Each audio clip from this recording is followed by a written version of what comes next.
solve this. Oh, this question is so difficult. So difficult. These teachers, they will solve simple questions. They will give us very hard questions. It's not good now. Calm down. Calm down.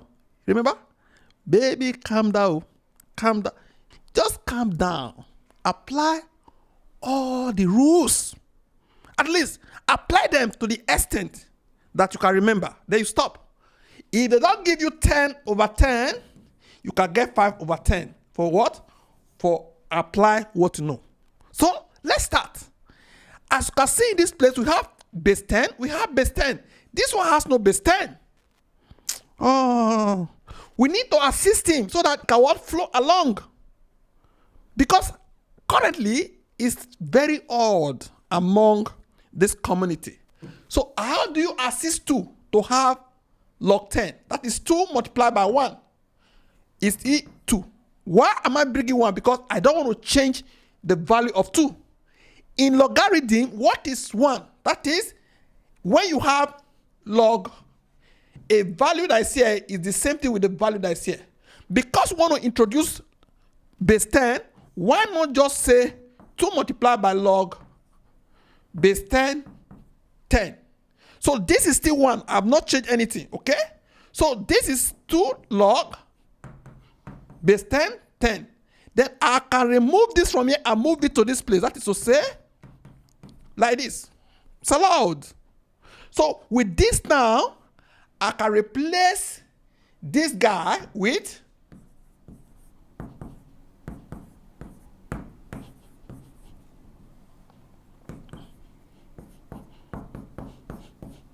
okay? So I can remove this, go back to this place,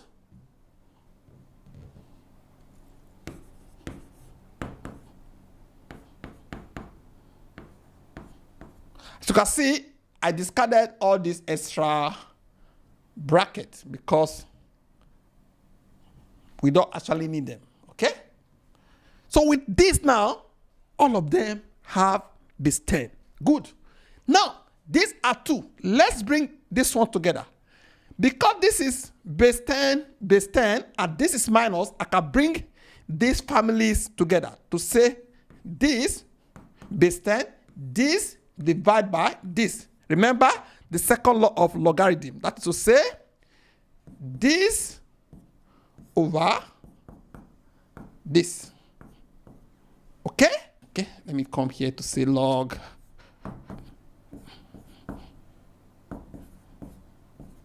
Okay, let me zoom in. Okay? As you can see, the same base. Because they have the same base, we are going to equate these guys. That is,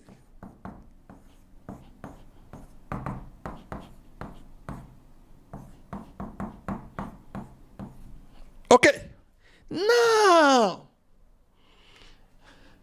every one of them has square. How do I move from here? Should I square them out? If you square them out, you will still get the answer, but you want to take Jupiter to Venus before you come back to the Earth. Very easy, because this side has square, I can easily come here now to say 10 over s plus 1, I put 1 square for them because they both have square. Not to waste my ink, I can do that. As you can see again, because both of them have square, I can find the square root of both sides. Okay? I can find the square root of both sides, which I can write like this, or I say multiply the index by 1 over 2 for both sides. 1 over 2 for both sides. So that this and this will cancel, this and this will cancel, and we have this as equal to this. Okay? Now, I can cross multiply to have this, this, and this. I will now expand this to have this multiplied by this. 1 is missing here. That is x plus s minus 8x minus 8 equals to 10. Now, I can do this. This and this will give me 7x minus 8. This comes to this side, minus 10, which is minus 18, 7x, s squared equals to 0, a quadratic equation. So what can I do to this? If I add the values together, I will have minus 7. That is this, minus 7. Minus 9 plus 2 is minus 7, okay? And minus 9 multiplied by plus 2 is 18, okay? I believe you understand quadratic equation, okay? As you can see, as long as you remember the rules, the question become very easy.